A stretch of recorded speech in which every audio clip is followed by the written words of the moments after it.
ನಮಸ್ಕಾರ ಸ್ನೇಹಿತರೆ. ಈ ದಿನ ನಾವು ಶ್ರೀ ಶ್ರೀ ಓಂಕಾರೇಶ್ವರ ದೇವಸ್ಥಾನ, ಇದು ಪುರಿಯ ಒಡಿಸ್ಸಾದಲ್ಲಿದೆ. ಇದನ್ನು ತಿಳ್ಕೊಳ್ಳೋಕ್ಕೆ ನಾವು ಇದನ್ನು ಹೋಗ್ತಾ ಇದ್ವಿ. ಅದಕ್ಕೆ ಮೊದಲು ಕೆಲವು ವಿಶೇಷ ಅಂಶಗಳನ್ನು ನಾವು ತಿಳ್ಕೊಳ್ಬೇಕು. ಕಾಶಿ ಪಟ್ಟಣ ಅತ್ಯಂತ ಪುರಾತನವಾದದ್ದು.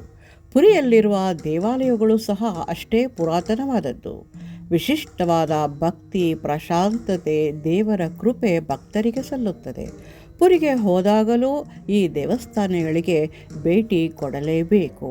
ಆ ದೇವಸ್ಥಾನದಲ್ಲಿ ಸ್ವಲ್ಪ ಸಮಯ ಕುಳಿತು ಧ್ಯಾನ ಮಾಡಿದರೆ ನಮಗೆ ಆ ಪಾಸಿಟಿವ್ ವೈಬ್ರೇಷನ್, ಅಂದರೆ ನಮಗೆ ಒಂದು ಮನಸ್ಸಿಗೆ ಅತ್ಯಂತ ಉಲ್ಲಾಸಕರವಾದಂತಹ ಪ್ರಸನ್ನವಾದಂತಹ ಒಂದು ಮನಸ್ಥಿತಿ ನಮಗೆ ಏರ್ಪಡುತ್ತೆ. ಅದೇ ರೀತಿಯಲ್ಲಿ ನಾವು ಓಂಕಾರೇಶ್ವರ ದೇವಸ್ಥಾನ ಒಡಿಸ್ಸಾದಲ್ಲಿದೆ, ಒಡಿಸ್ಸಾದಲ್ಲಿದೆ. ಅಲ್ಲಿಗೆ ನಾವು ಭೇಟಿ ಕೊಡ್ತಾ ಇದ್ವಿ. ಒಡಿಸ್ಸಾದ ಪುರಿಯಲ್ಲಿರುವ ಶ್ರೀ ಶ್ರೀ ಓಂಕಾರೇಶ್ವರ ದೇವಾಲಯ ಅತ್ಯಂತ ಪುರಾತನವಾದ ಮತ್ತು ಅತ್ಯಂತ ಪ್ರಸಿದ್ಧವಾದ ಒಂದು ಧಾರ್ಮಿಕ ತಾಣವಾಗಿದೆ. ಇದು ಭಗವಾನ್ ಶಿವನಿಗೆ ಸಮರ್ಪಿತವಾದ ಒಂದು ಪವಿತ್ರ ಧಾರ್ಮಿಕ ತಾಣವಾಗಿದೆ. ಇಲ್ಲಿ ಪ್ರಧಾನ ದೇವರು ಭಗವಾನ್ ಶಿವ. ಈ ದೇವಾಲಯ ಒಡಿಸ್ಸಾದ ಪುರಿ ಜಿಲ್ಲೆಯ ದೌಡಿಯಾ ನದಿಯ ದಡದಲ್ಲಿದೆ. ಭವ್ಯವಾದ ಪ್ರವೇಶ ದ್ವಾರ, ದೊಡ್ಡ ನಂದಿ ವಿಗ್ರಹ ಭಕ್ತರನ್ನು ಆಕರ್ಷಿಸುತ್ತದೆ.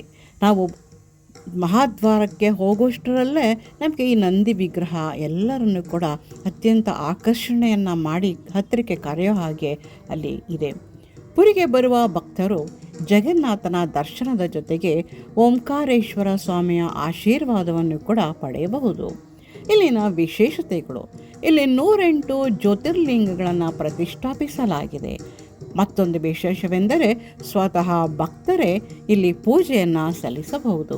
ಇತರ ದೇವತೆಗಳು: ಶಿವನಲ್ಲಿದೆ ಭಗವಾನ್ ವಿಷ್ಣು, ಮಹಾಲಕ್ಷ್ಮಿ, ಪಂಚಮುಖಿ ಹನುಮಾನ್, ರಾಧಾಕೃಷ್ಣರ ಮೂರ್ತಿಗಳಿಗೆ ಜೊತೆಗೆ ಶ್ರೀ ಜಗನ್ನಾಥ, ಬಲರಾಮ, ಸುಭದ್ರೆಯರ ಸನ್ನಿಧಾನವೂ ಇಲ್ಲಿದೆ.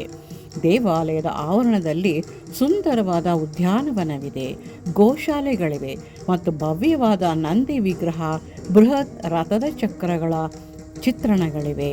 ಮತ್ತು ಇಲ್ಲಿ ಪ್ರಸಾದ ಕೊಡುವಂತಹ ಒಂದು ಜಾಗಗಳು ಕೂಡ ಇಲ್ಲಿ ಇದೆ. ಗೋಡೆಯ ಚಿತ್ರಗಳು: ದೇವಾಲಯದ ಮಂಟಪದ ಗೋಡೆಗಳ ಮೇಲೆ ಶ್ರೀರಾಮನ ಪಟ್ಟಾಭಿಷೇಕ, ಹಿಂದೂ ದೇವತೆಗಳ ಆಕರ್ಷಕ ವರ್ಣಚಿತ್ರಗಳನ್ನು ಬಿಡಿಸಲಾಗಿದೆ. ಮುರಲ್ ಪೇಂಟಿಂಗ್ ಅಂದರೆ ಉಬ್ಬು ಚಿತ್ರಗಳನ್ನು ಕೂಡ ಅಲ್ಲಲ್ಲಿ ಗೋಡೆಗಳ ಮೇಲೆ ನಾವು ಗಮನಿಸಬಹುದು. ಒಟ್ಟಿನಲ್ಲಿ ಈ ಒಂದು ಓಂಕಾರೇಶ್ವರ ದೇವಾಲಯದ ಒಳಗಡೆನೇ ನಮಗೆ ಪೂರ್ತಿ ಎಲ್ಲ ದೇವಾನುದೇವತೆಗಳ ದರ್ಶನವನ್ನು ಕೂಡ ನಾವು ಇಲ್ಲಿ ಪಡೆಯಬಹುದು. ಅಷ್ಟು ಸುಂದರವಾದಂತಹ ಒಂದು ದೇವಾಲಯ. ಪುರಿಗೆ ಹೋದಾಗ ಖಂಡಿತವಾಗಿ ಈ ದೇವಾಲಯಗಳೆಲ್ಲದಕ್ಕೂ ಕೂಡ ನಾವು ಭೇಟಿಯನ್ನು ಕೊಡಲೇಬೇಕು. ಅಷ್ಟು ಪಾವಿತ್ರತೆಯಿಂದ ಕೂಡಿದ ಮತ್ತು ಪ್ರಾಚೀನ ದೇವಸ್ಥಾನ ಕೂಡ ಆಗಿರುವಂಥದ್ದು ಇಲ್ಲಿನ ಒಂದು ವಿಶೇಷತೆ. ಆಗಿನ ಕಾಲದ ಒಂದು ದೇವಾಲಯವಾದ್ದರಿಂದ ಇಲ್ಲಿ ಒಳ್ಳೆಯ ಒಂದು ಆಧ್ಯಾತ್ಮಿಕ ಭಾವನೆ ನಮ್ಮ ಮನಸ್ಸಿನಲ್ಲಿ ಮೂಡುತ್ತದೆ. ಪ್ರತಿಯೊಬ್ಬರೂ ನೋಡಲೇಬೇಕಾದಂತಹ ಒಂದು ಸ್ಥಳ ಇದು.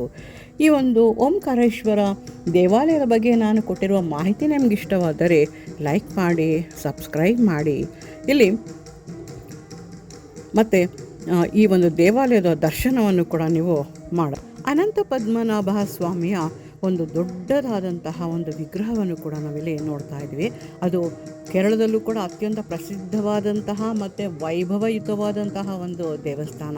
ಇಲ್ಲಿ ರಾಧಾಕೃಷ್ಣರನ್ನು ತೂಗ್ತಾ ಇರುವಂಥದ್ದು, ಉಯ್ಯಾಲೆಯಲ್ಲಿ ತೂಗ್ತಾ ಇರುವಂಥದ್ದು ಕೂಡ ಅತ್ಯಂತ ಮನೋಹರವಾದಂತಹ ಒಂದು ದೃಶ್ಯ ನಾವು ನೋಡ್ತಾ ಹೋಗ್ತಾ ಇದ್ದೀವಿ. ಮತ್ತು ಇಡೀ ದೇವಾಲಯದ ಆವರಣ, ಇಲ್ಲಿ ಸಮೂಹ ದೇವರುಗಳನ್ನು ಕೂಡ ಇಲ್ಲಿ ನಾವು ಗಮನಿಸ್ತಾ ಹೋಗ್ಬೋದು.